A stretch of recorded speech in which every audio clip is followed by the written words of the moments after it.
Funcionário Palácio Presidência Hamuto com estudante Sira hato felicitação para Presidente da República José Ramos Horta nebe celebra nia aniversário e halorong ruanulu resingnen bulan dezembro badala hitunulu resingnen.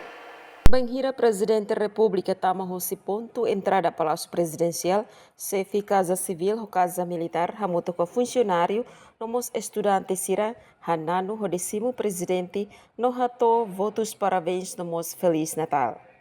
E habibang ne sefi Casa Civil Presidência da República, Zezunya Maria Ferreira Gomes, ba jornalista e Palácio Presidencial Nicolau Lobato, Bairupite, segunda nedehan, idane surpresa ba presidente, tamba foi indalais celebra aniversário badala hitunulu resingnen.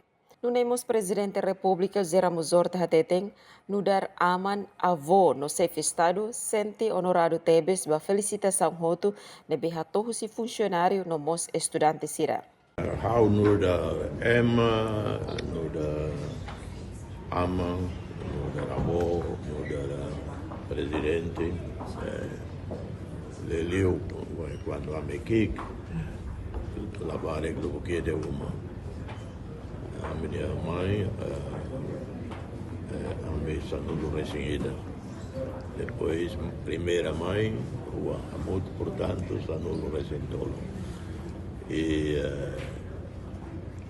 tambamos lavar cera e Timor vulnerável Tebes, Mara Tebes, Sequia, Clio, tanto família aqui e tão problemas, desafios muito todo tendo.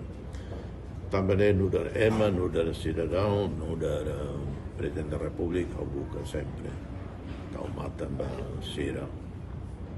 Tir observação Estel, participante nebe participa ho dihato felicitação votos parabéns ba presidente, dirige se chefe Casa Civil no chefe Casa Militar, no mos protocolo inclui funcionário Palácio Presidencial, estudante no mos média destacado Palácio Nien. Emerenciana Pinto, Estel News.